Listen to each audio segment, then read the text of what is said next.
ರಾಜ್ಯದಲ್ಲಿ ಸುಳ್ಳು ಭರವಸೆಗಳು ಕೊಟ್ಟು ಅಧಿಕಾರಕ್ಕೆ ಬಂದಂತಹ ಸಿದ್ದರಾಮಯ್ಯ ನೇತೃತ್ವ ಸರ್ಕಾರ ಸಂಪೂರ್ಣವಾಗಿ ವಿಫಲವಾಗಿದೆ. ಟೇಕಪ್ ಆಗಿಲ್ಲ. ಬ್ರಹ್ಮಾಂಡ ಭ್ರಷ್ಟಾಚಾರ, ವರ್ಗಾವಣೆ ದಂಧೆಯಲ್ಲಿ ಹಗಲು ವಾಲ್ಮೀಕಿ ನಿಗಮದ ಹಗರಣ, ಮೂಢ ಹಗರಣ, ವಕ್ಫ್ ಆಸ್ತಿಗಳು, ಹಿಂದೂಗಳ ಭೂಮಿಯನ್ನು ಅತಿಕ್ರಮಣವಾಗಿ ಒಬ್ಬ ಮತಾಂಧ ಜಮೀರ್ ಅಹಮದ್ ಸೂಚನೆ ಮೇರೆಗೆ ಸರ್ಕಾರ ಲಕ್ಷಾಂತರ ಎಕರೆ ಭೂಮಿಯನ್ನು ವಕ್ಫಿಗೆ ಹಸ್ತಾಂತರ ಮಾಡಿದರೆ. ಇವತ್ತು ನಾನು ಕೇಳಕ್ಕೆ ಇಚ್ಛೆ ಪಡ್ತೀನಿ, ಸಿದ್ದರಾಮಯ್ಯನವರೇ, ದಾವಣಗೆರೆ ಒಂದರಲ್ಲಿ ಕಳೆದ 7 ತಿಂಗಳಿಂದ 137 ನವಜಾತ ಶಿಶುಗಳು ಮರಣ ಹೋಮ ಆಗಿದೆ. 137 ನವಜಾತ ಶಿಶುಗಳು ಮರಣ ಹೋಮ ಆಗಿದೆ. 135 ಮತ್ತು ಬಾಣಂತಿಯರು. ಒಟ್ಟು ರಾಜ್ಯದಲ್ಲಿ ದಿನೇಶ್ ಗುಂಡೂರಾವ್ ಹೇಳಿದರೆ, ಆರೋಗ್ಯ ಸಚಿವರು ಕೇವಲ ಅಧಿಕಾರಿಗಳ ಸಭೆಯನ್ನು ಮಾಡಿ 300 ಜನ ಬಾಣಂತಿಯರು ಸಾವಾಗಿದೆ ಅಂತ ಹೇಳಿದಿರಿ. ಇವತ್ತು ನಾನು ಕೇಳಕ್ಕೆ ಇಚ್ಛೆ ಪಡ್ತೀನಿ, ಬಾಣಂತಿಯರ ಸಾವು, ನವಜಾತಿ ಶಿಶುಗಳ ಮರಣ ಹೋಮ, ಇದನ್ನ ಕೇಳಿ ಹಾಸನದಲ್ಲಿ ನಿಮ್ಮನ್ನು ನೀವು ವೈಭವೀಕರಿಸಿಕೊಂಡು ತಮ್ಮನ್ನ ತಾವು ಉತ್ಸವ ಮಾಡ್ಕೊಂಡಿದ್ದೀರಿ. ನಾನು ಕೇಳಕ್ಕೆ ಇಚ್ಛೆ ಪಡ್ತೀನಿ, ಸೌಜನ್ಯಕ್ಕಾದರೂ ಬಳ್ಳಾರಿ ವಿಮ್ಸ್ ಹಾಸ್ಪಿಟ್ಲಿಗೆ ನಿಮ್ಮ ಆರೋಗ್ಯ ಸಚಿವರು ಭೇಟಿ ಕೊಟ್ಟಿದಾರಾ ಅಥವಾ ವೈದ್ಯಕೀಯ ಶಿಕ್ಷಣ ಸಚಿವರು ಭೇಟಿ ಕೊಟ್ಟಿದಾರಾ? ದಾವಣಗೆರೆಯಲ್ಲಿ 135 ನವಜಾತ ಶಿಶುಗಳು ಮರಣ ಹೋಮ ಆಗಿದೆಯಲ್ಲ, ಭೇಟಿ ಕೊಟ್ಟಿದಾರಾ? ಭೇಟಿ ಕೊಟ್ಟಿಲ್ಲ. ನಾಮಕೋಸ್ತ ಸಭೆ ಮಾಡಿದ್ದಾರೆ. ಮತ್ತು ಈ ಸಾವಿಗೆ ಏನು ಈ ಔಷಧಿ, ನಕಲಿ ಔಷಧಿ, ಅದಕ್ಕೆ ಅನುಮತಿ ಇಲ್ಲ. ತಿರಸ್ಕಾರ ಮಾಡಲ್ಪಟ್ಟಂಥ ಔಷಧಿ ಪೂರೈಕೆ ಕಾರಣ ಅಂದರೆ ಎಷ್ಟು ಪರ್ಸೆಂಟೇಜ್ ನೀವು ತೆಗೆದುಕೊಂಡಿದ್ದೀರಿ? ಭಾರತೀಯ ಜನತಾ ಪಾರ್ಟಿ ಯಡಿಯೂರಪ್ಪನವ್ರ ಬಗ್ಗೆ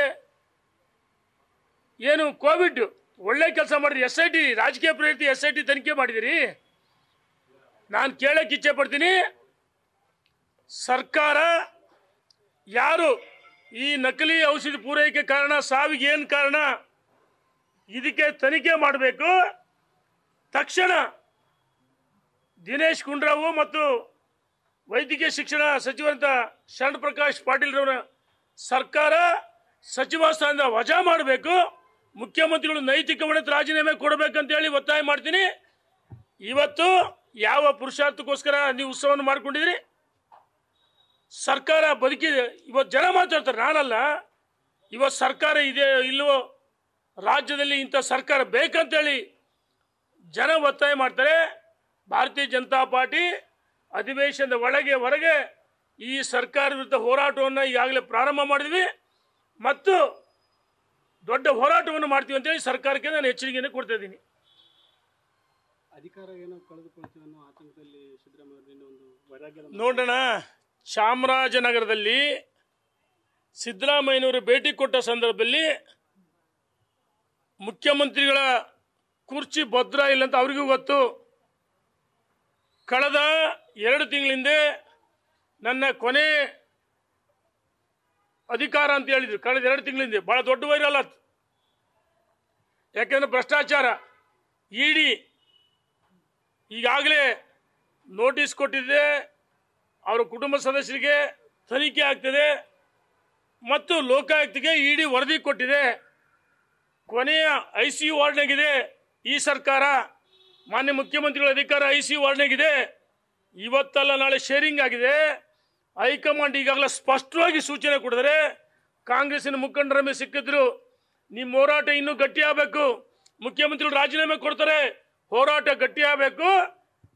ಮಾನ್ಯ ಮುಖ್ಯಮಂತ್ರಿಗಳು ಆತ್ಮಸ್ಥೈರ್ಯವನ್ನು ಕಳೆದುಕೊಂಡಿದ್ದಾರೆ, ರಾಜೀನಾಮೆ ಖಚಿತ.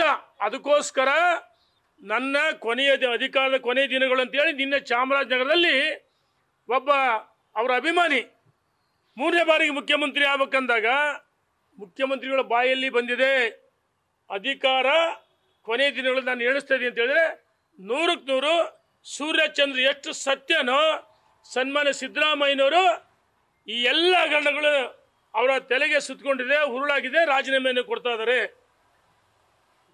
ಮತ್ತೆ ಧನ್ಯವಾದಗಳು.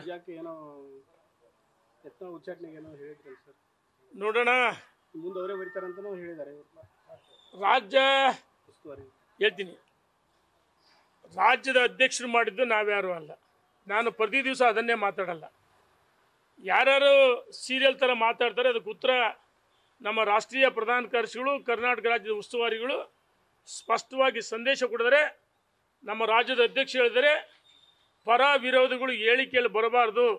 ನಿನ್ನೆ ದಿವಸ 4 ಗೋಡೆ ಮಧ್ಯೆ ನಮ್ಮ ರಾಷ್ಟ್ರೀಯ ಪ್ರಧಾನ ಕಾರ್ಯದರ್ಶಿಗಳು ಭೇಟಿ ಮಾಡಿ ಈ ರಾಜ್ಯದ ಕಾರ್ಯಕರ್ತರ, ಮುಖಂಡರ ಪ್ರಜ್ಞಾವಂತ ಮತದಾರ ಭಾವನೆಗಳನ್ನು ವ್ಯಕ್ತಪಡಿಸಿದ್ದೀವಿ. ನಾನು ಮಾಧ್ಯಮದ ಮುಂದೆ ಬಹಿರಂಗವಾಗಿ ಯಾವುದನ್ನು ಮಾತಾಡಲ್ಲ.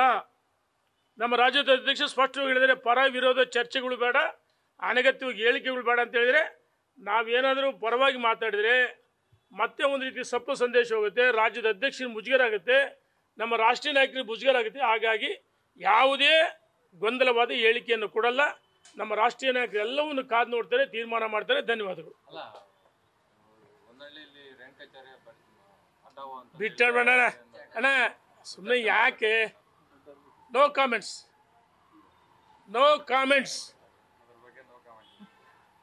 ಈಗಾಗಲೇ ಹೊನ್ನಾಳಿ ಮಂಡಲ ಅಧ್ಯಕ್ಷ ಮುಖಂಡರು ಉತ್ತರ ಕೊಟ್ಟಿದ್ರೆ, ನಮ್ಮ ದಾವಣಗೆರೆ ಪಕ್ಷದ ಮುಖಂಡರು ಉತ್ತರ ಕೊಡಿದ್ರೆ, ನಾನಂತವ್ರಿಗೆಲ್ಲ ಉತ್ತರ ಕೊಡಲ್ಲ. ಧನ್ಯವಾದಗಳು. Thank you. ನ್ಯೂಸ್ ಫಸ್ಟ್, ನಿರ್ಭೀತಿಯಿಂದ ನಿಮ್ಮ ಪರವಾಗಿ.